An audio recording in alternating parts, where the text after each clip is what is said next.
Yan, offset yan. Yan. Balak yan tan. Yan. Kaya lang, hindi siya pasok. Okay. Ayan, medyo makikita ng asesor bakit ang tao na ito. Prenesa yan, kasi dito ang clamp. Pag clean mo yan, anong mangyayari dyan? Kasi siya. Okay, ipilit mo yan, tutuhulin mo rin yan dun, no? Sir, ayos na yan, sir! Kaya yung sarili nyo kasi pag nasa trabaho naman kayo, lalo na pagbahay ng ginagawa nyo, di ba? Precise, accurate. Okay, so gano'n ang gagawin natin. So eto, straight A, straight, yun. Gano'n ang gagawin nyo. Isa.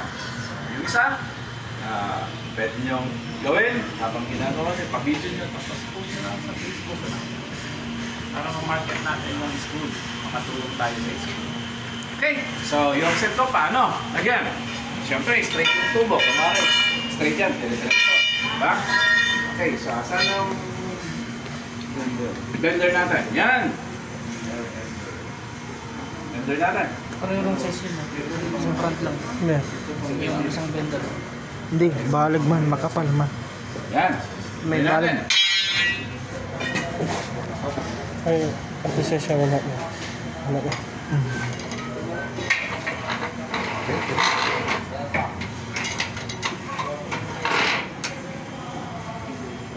Yan, si Alin na marunong magputol agad.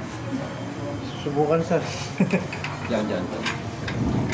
Ganun din, napuputulin nyo doon sa may offset yung straight. Straight na to, di. Pwede na yan. Yan.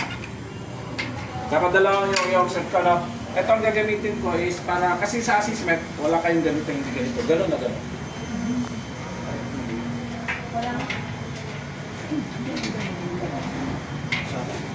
Ang akin na isang blender.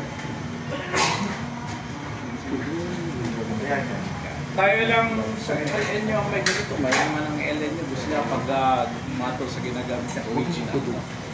So ito, okay lang to. Ano? Murang-mura lang to. Nasa 1.8 lang to or less than 2,000. Ito talagang ewan ko, mga 8,000 na yata. Sir, brand lang yung pinagkaiba nila. No, rigid is US at saka ito yung metal composition. Ito pwedeng mapali ito kasi hundido lang ito yung parang yung mga kaldero. Ito is iba yung metal composition. Kaya mahal ang rigid. Iba yung material sa mga rigid. Yung rigid are US.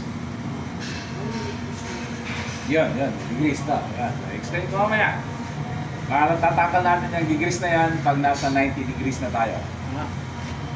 Wag muna. Gusto kong matutunan eh. Huwag muna ngayon kasi pag ngayon na ma'am, bukas di na kayo papasok. Alam nyo na. Diba? Nangungontrata na sir. Oo, mangungontrata na kayo. Oo, pang-4, pang-5 araw pa lang na. Oo, yun. Dalawa. Talaga gamitin natin. Pasado na sir. Extra mo na yan. Rimar. Tuloy mo. Straight. Lagi na yan. Okay. Wag na. Yan muna. Wag na. Excited na sir. Na-excite. Okay, na-excite ka na. Ayaw pasaway. Para kuhan matraba, magawa lahat. Ganun.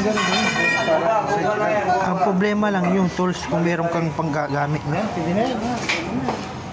Talin na yan. Nakakasugat na. Yan. Okay. So yung set ko, kunwari ito, straight siya, no? Straight.